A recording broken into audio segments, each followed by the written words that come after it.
Hello दोस्तों, welcome to mathematics easy way. मैं Pawan sir आप सभी का एक बार फिर से स्वागत करता हूं। तो जैसा कि आप जानते हैं कि इस समय आपको मैं एक इम्पॉर्टेंट टॉपिक को पढ़ाने आया हूं जिसका नाम है वर्गमूल ज्ञात करना, यानी कि स्क्वायर रूट फाइंड आउट करने का आज हम लोग क्या करेंगे, तरीका सीखेंगे।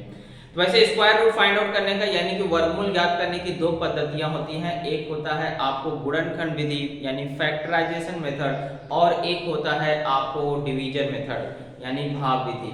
दोनों तरीकों में से मैं आज आपको फैक्टराइजेशन मेथड पढ़ाने जा रहा हूं कि फैक्टराइजेशन मेथड से कैसे किसी परफेक्ट स्क्वायर नंबर का, यानी कि अगर जो पूर्ण वर्ग है किसी संख्या का, उसका अगर आपको क्या करना है, वर्गमूल ज्ञात करना है, स्क्वायर रूट निकालना है, तो कैसे निकाला जाता है, इस इंपॉर्टेंट टॉपिक को क्या करेंगे आज हम लोग सीखेंगे।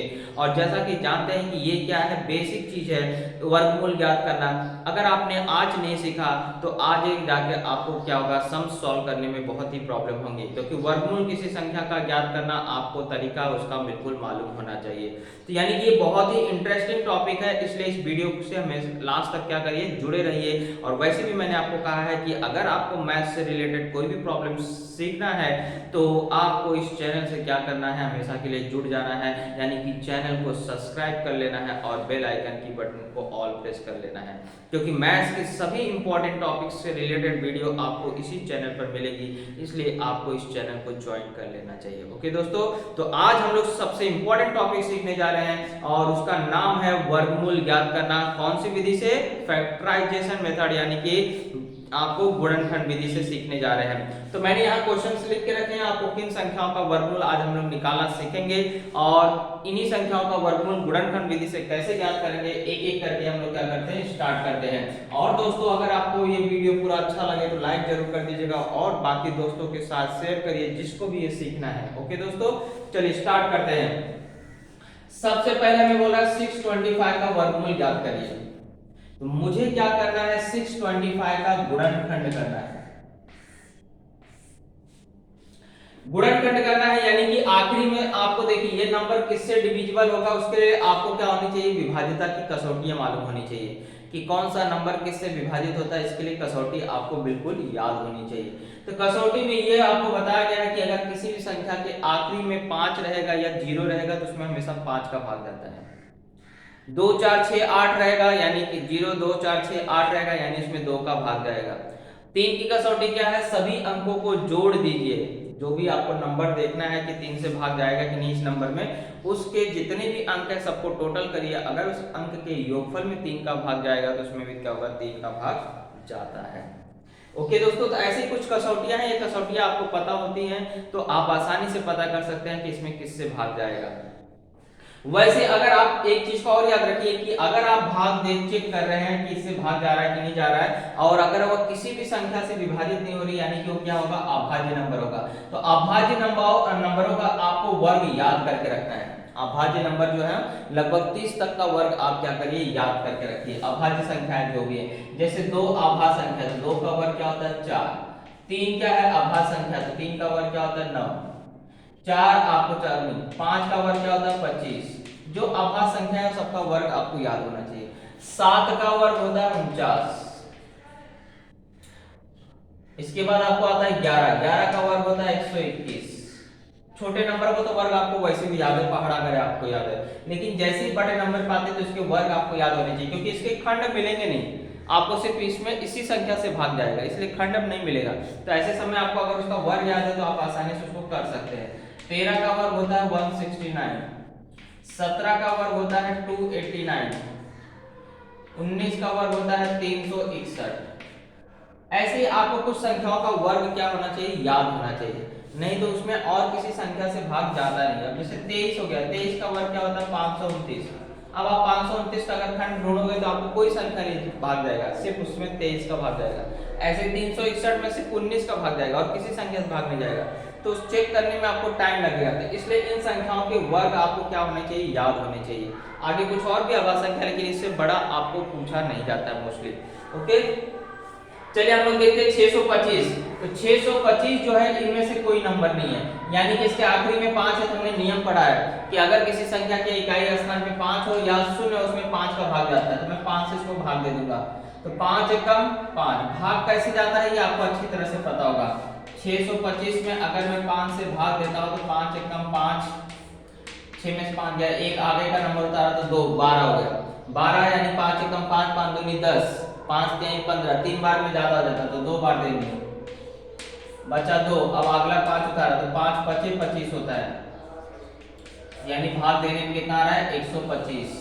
फिर देखो आखिरी में 5 है यानी 5 से भाग जाएगा, तो 5 दूनी 10, बचा 2, 5 बचे 25, 25 में 5 का भाग जाता है। तो ये मेरा क्या हो गया, गुणनखंड हो गया। मैं यहां लिख दूंगा 625 का जो गुणनखंड है वो क्या है, 5 गुणे 5 गुणे 5 गुणे 5। परंतु मुझे इसका क्या निकालना है, वर्गमूल निकालना। तो करनी के अंदर आ जाएगा, ये भी संख्या क्या हो जाएगी, करनी के अंदर आ जाएगी। तो जोड़ी बननी चाहिए, वर्गमूल ज्ञात करना मतलब हर एक संख्या की जोड़ी बननी चाहिए। तो देखो 5 की एक जोड़ी बनी, ये दूसरी जोड़ी बन गई, 2 जोड़ी बन रही, तो दोनों जोड़ी में से एक एक नंबर ले लीजिए।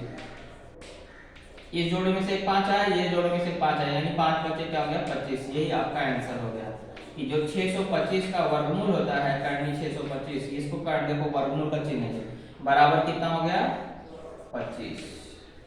ओके, तो यही हमारा क्या है आंसर है। तो इस तरह से आपको क्या करना है, क्वेश्चन को सॉल्व करना है। ओके, चलिए बढ़ते हैं क्वेश्चन नंबर 2 की तरफ।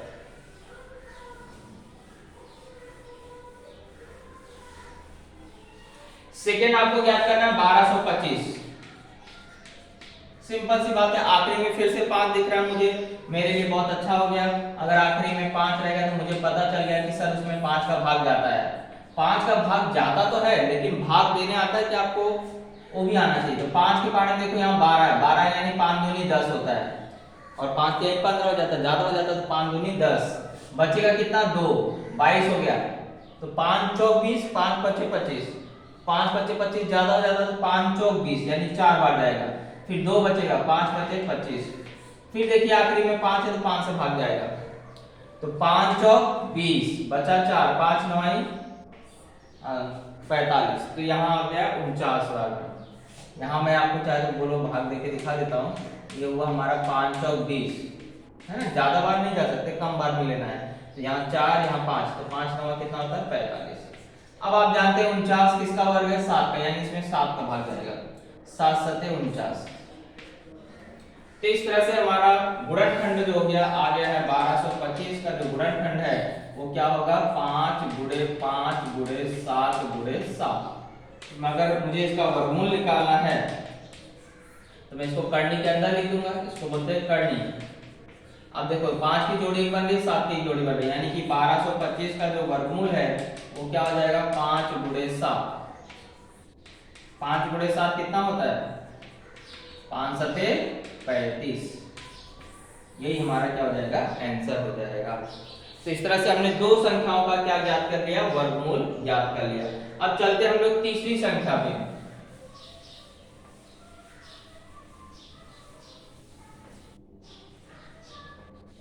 तो जो तीसरी संख्या वह है 289। तो आप अच्छी तरह से देख रहे हैं 289 एक क्या है अभाज्य संख्या का वर्ग है, यानी कि इसमें सिर्फ 17 का भाग जाएगा। इसलिए मैंने आपको यहाँ लिख के रखा है क्योंकि कुछ संख्याएं ऐसी हैं जिसमें आप भाग ढूंढते रह जाओगे पता ही नहीं चलेगा।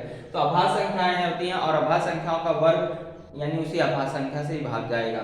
तो 289 का अगर बोलता है तो 289 का मतलब होता है 17 गुणे 17, क्योंकि 17 का वर्ग है यानी 17 का गुणे 17 में करेंगे तो आपको 289 आ जाएगा। इसका मतलब है 289 का जो वर्गमूल अगर मुझे निकालना है तो उसका आंसर क्या हो जाएगा 17 हो जाएगा।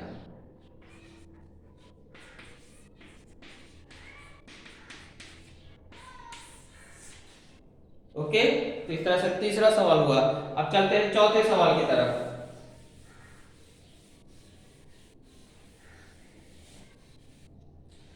चौथा सवाल है 4096।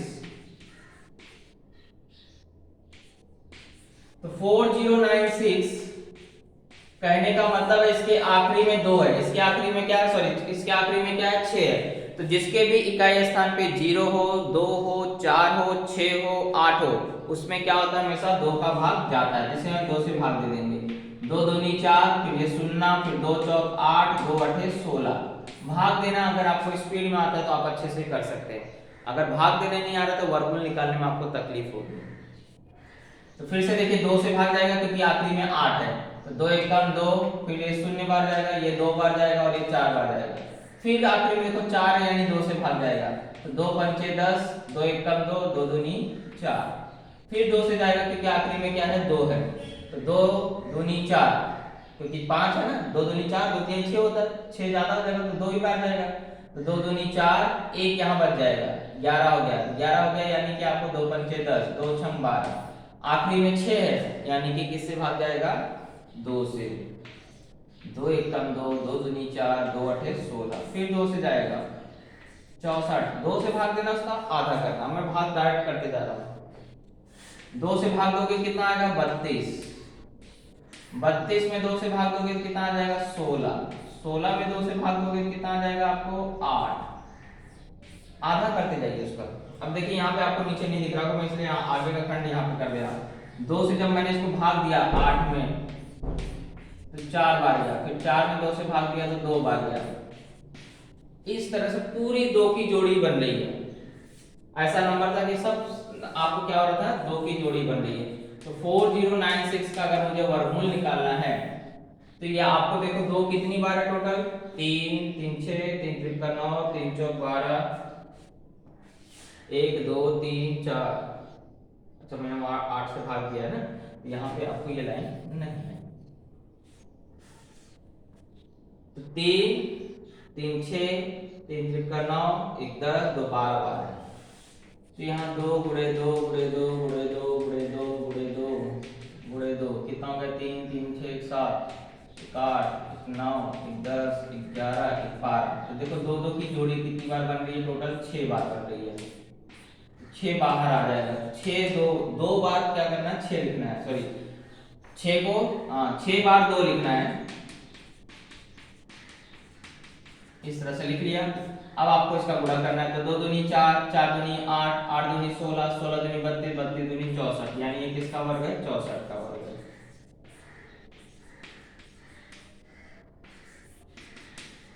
ओके, इस तरह से हमारा क्वेश्चन नंबर 4 भी क्या हो गया, कंप्लीट हो गया। अब चलते हैं क्वेश्चन नंबर 5 की तरफ।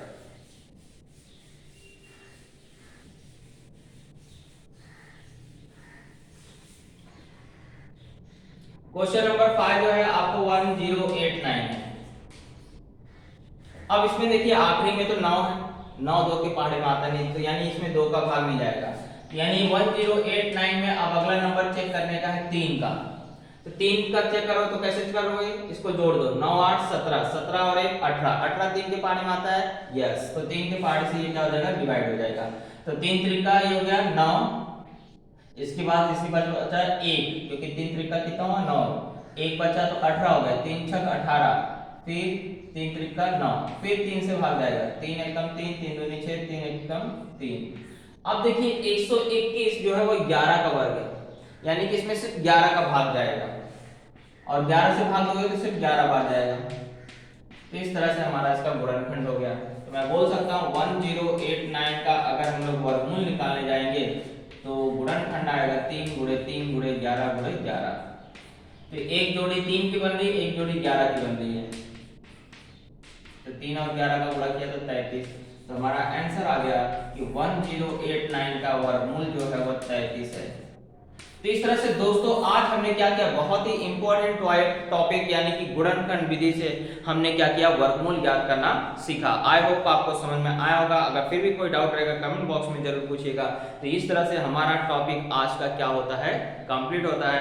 दोस्तों आगे हम लोग मिलेंगे कुछ और इंटरेस्टिंग वीडियो के साथ, तब तक के लिए जय हिंद जय भारत।